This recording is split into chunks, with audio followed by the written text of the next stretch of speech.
Hi guys, তো আমি এখানে নিয়েছি 1 কাপ পেঁয়াজ আর হাফ কাপ রসুন আর হাফ কাপ আদা আর এখানে নিয়েছি একটি টমেটো আর কিছু পরিমাণ কাঁচামরিচ আর হচ্ছিল যে কাঠবাদাম। ওকে, তার মানে এখানে আমরা দেখতে পাচ্ছি আমাদের যে হাঁসটা আছে, হাঁসের মনে হয় 1.5 কেজি পরিমাণ আমাদের এখানে হাঁসের মাংস রয়েছে।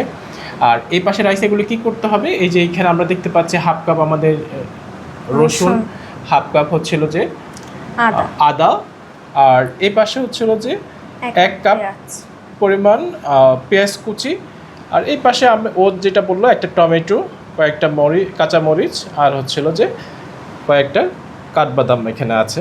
ও সমস্ত এগুলিকে ব্লেন্ড করবে, তাই না?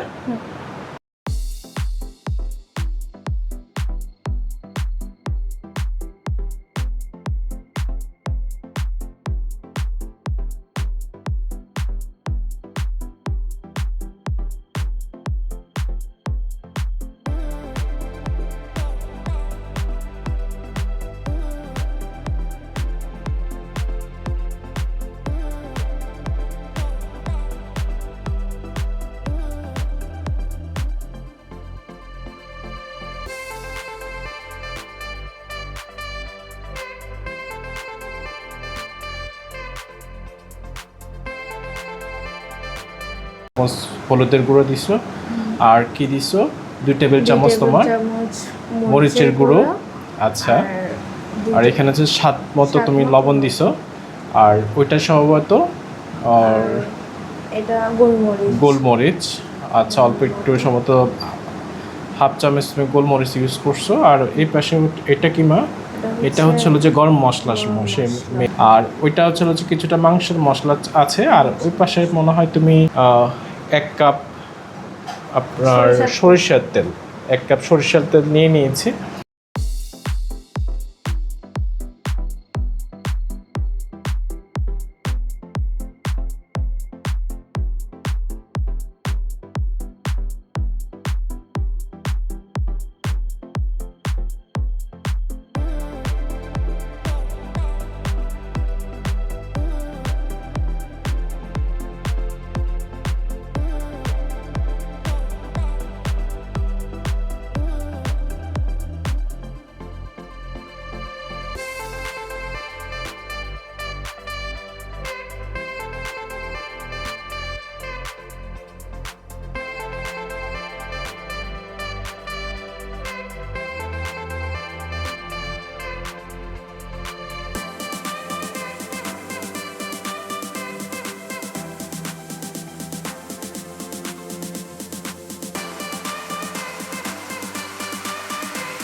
করার যে ইয়েটা আছে সুস্বাদু মাংস, সেটা রান্না করতে আপনাদের তেমন একটা সমস্যা ফেস করবেন না। তবে প্রিয় দর্শক, আমরা ম্যারিনেট করতে করতে আপনাকে একটা টিপস দিয়ে দিই, সেটা হচ্ছিল যে অতিরিক্ত কোনো পানি কিন্তু আপনারা ইউজ করবেন না, যেহেতু আমরা কিন্তু আমাদের যেই মশলাগুলো আছে সেই মশলাগুলোতে কিন্তু আমরা অলরেডি এখানে মিশিয়েছি। মশলার একটা পানি থাকে, সেটা বের হবে। এরপরে যখন রান্না করার সময় কিন্তু আমাদের মাংস থেকেও কিন্তু একটা অল্প পরিমাণ কিছু পানিও সেখান থেকে বের হবে। মশলার একটা ঝোল আছে, সব কিছু মিলিয়ে ওইখানকার যে পানিটা আসলে আমরা মনে করি যে দেওয়া মনে হয় প্রয়োজন, সেটা কিন্তু আমাদের হয়ে যাবে। ওকে, তবে ম্যারিনেটটা চেষ্টা করবেন একটু সময় নিয়ে, প্রত্যেকটা মাংস যেন একদম সমানভাবে এই মশলাগুলো কিন্তু সেখানে যেন লাগে, সেটা অবশ্যই আপনারা চেষ্টা করবেন। যতটা নেড়ে চেড়ে আপনি ম্যারিনেট করবেন, আপনার মাংসটা ততটাই সুস্বাদু হবে। আর এর উপর হচ্ছে হাঁসের মাংসতে মশলাটা একটু ভালো যদি হয়, তাহলে হাঁসের মাংসটা কিন্তু খুব মজাদার হয়। আর অবশ্যই অনেকেই জানেন, অনেকে হয়তো বা একটু মনে করেন যে হাঁসের মাংসে মনে হয় একটু গন্ধ আছে বা ইয়ে আছে, এটাকে দূর করার জন্য কিন্তু প্রথমেই রাইসে কিন্তু একটা টিপস আপনাদের সাথে শেয়ার করছি। সেটা হচ্ছিল যে আমাদের ভিনেগার দিয়ে আপনার মাংসটাকে 10 মিনিট ভিজিয়ে রাখবেন, দেন মাংসটাকে 3-4 বার করে ধুয়ে ফেলবেন। এতে করে হবে কি, মাংসতে যে একটা গন্ধ আসার কথা হাঁসের মাংস, সেটা কিন্তু আর আপনাদের সেটা আর আসবে না। এটা একদম 100% নিশ্চিত থাকতে পারেন। আমি কিন্তু এর আগে দেশের বাইরে ছিলাম, তো টুকটাক রান্না করার যে একটা বিষয়, সেটাও কিন্তু আমার কিন্তু একটু কিছুটা অভিজ্ঞতা রয়েছে বিধায় আজকে আমি ওকে সহযোগিতা করতেছি। তো ওর কিন্তু গতকালকে আমাকে প্ল্যানিং করে রাখছিল যে বাবা অনেক দিন খুব ইচ্ছে করতেছে যে হাঁসের মাংস খাবো। তো ওরা বলতেছে বাইরে, আমি বললাম যে বাইরে যাব না, বাইরে গিয়ে হাঁসের মাংস খাওয়াচ্ছে, আমরা আজকে ঘরে বসেই কিন্তু হাঁসের মাংসের যে আয়োজনটা সেটা আমরা করতে পারি। হ্যাঁ, ইনশাল্লাহ। আমাদের যেহেতু এই মুহূর্তে ম্যারিনেট করে ফেলতেছি, আপনারা ম্যারিনেট করার পর এই ম্যারিনেট করা মাংসটা কিন্তু আপনারা অ্যাটলিস্ট 20 মিনিটস কিন্তু এইভাবে রেখে দিবেন, যাতে করে এটা ভালোভাবে এটার প্রত্যেকটা অংশে কিন্তু এই যে আমরা যেই মশলাটা দিয়েছি সেই মশলাটা যেন ঠিকঠাক মতো সেটা মিশে যায়। কারণ যতটা সময় নিয়ে আপনি এটাকে রান্না করবেন, ততটা সুস্বাদু কিন্তু হতে বাধ্য ইনশাল্লাহ। তো যাই হোক, আমরা তাহলে অপেক্ষা করি 20 মিনিট এভাবে রেখে দিব। এরপর ম্যারিনেট করার পরে বাকিটা আপনাদেরকে আমরা আবার শেয়ার করব। আচ্ছা, 20 মিনিট রাখার পর আমাদের ম্যারিনেট করা যে মাংসটা, সেটা ঠিক এরকম একটা কালার আসছে, আপনারা দেখতে পাচ্ছেন, খুব সুন্দর একটা কালার আসছে কিন্তু।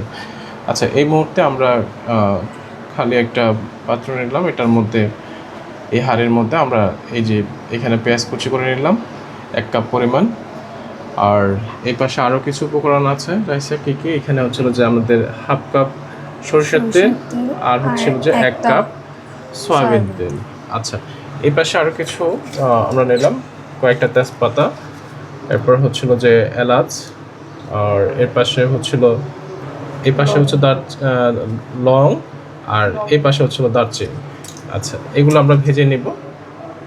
তো আচ্ছা, তুমি তাহলে তেলগুলো দিয়ে দাও, সরষের তেলটা দিয়ে দাও আগে, 1/2 কাপ সরষের তেল। আচ্ছা, চাইলে ওই সয়াবিন তেলটাও এটার সাথে মিক্স করে দাও, এতে করে টেস্টটা ভালো আসবে। যেহেতু আমরা পেঁয়াজ কুচিটাকে আমরা এই করবো। হ্যাঁ, আচ্ছা, এই পেঁয়াজ কুচিটা দেওয়ার আগে তুমি আগে এক কাজ করো, ওই পাশে যে মশলাগুলো আছে এগুলো দিয়ে দিও, সবগুলো দিয়ে দিচ্ছি, দিয়ে দাও। ওই পাশে যে মশলাটা দেখতে পাচ্ছি, মশলাটা কিন্তু আমাদের একটু ভালো করে এটাকে ভাজতে হবে। তারপরে গিয়ে আমরা পেঁয়াজ কুচিটাকে দিয়ে দিব এখানে। আমাদের পেঁয়াজ কুচিটা এখানে অ্যাড করে দিতে পারি রাইসে। পেঁয়াজ কুচিটাকে এখানে দিয়ে দাও, আস্তে আস্তে ঢালো। হ্যাঁ, দিয়ে দাও।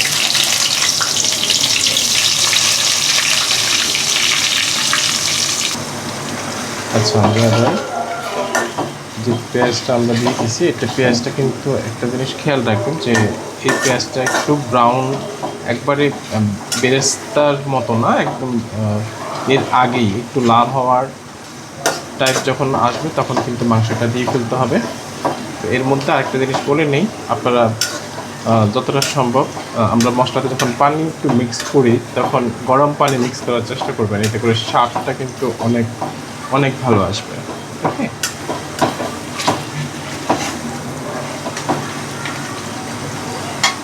5 মিনিট আমরা তাহলে এটি একটু ভেজে নিচ্ছি। আচ্ছা, আমরা এই মুহূর্তে দেখতে পাচ্ছি আমাদের যে পেঁয়াজটা আছে সেটা অনেকটা ব্রাউন কালার হয়ে যাচ্ছে।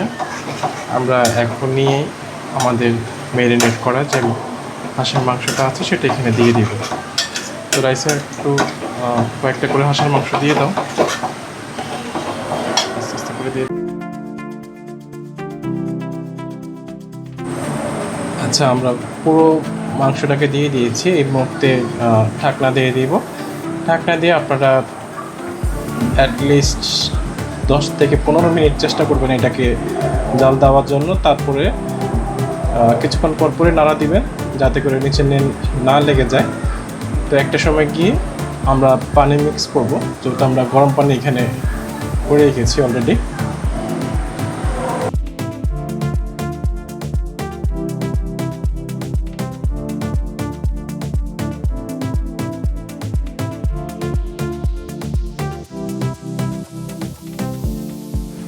আচ্ছা ঠিক আছে, আমাদের প্রায় 30 থেকে 40 মিনিট আমাদের হয়ে গিয়েছে। এখন আমরা দেখবো যে আমাদের কালারটা কেমন আসছে। আলহামদুলিল্লাহ, একটা ভালো একটা কালার আসছে আমরা দেখতে পাচ্ছি। যখনই রান্না হয়ে যাবে উপর দিকে ঠিক এরকম তেলগুলো উপর উঠে চলে আসবে, আসার পরে তখন বুঝতে পারবেন যে আপনার রান্নাটা কমপ্লিট হয়ে গিয়েছে। এখন আমরা পরিবেশন করে দেখব যে এটার পুরোপুরি কালারটা কেমন। প্রিয় দর্শক, আপনারা দেখতে পাচ্ছেন আমাদের যে হাঁসের মাংসটা কেমন হয়েছে।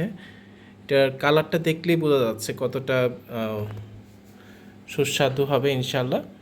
তো আশা করতেছি আপনারা একদম শুরু থেকে শেষ পর্যন্ত দেখলে, পুরো ভিডিওটা দেখলে একটা মজাদার হাঁসের মাংস আপনারা রান্না করতে পারবেন।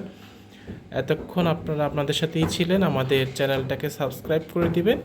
আল্লাহ হাফেজ, আসসালামু আলাইকুম।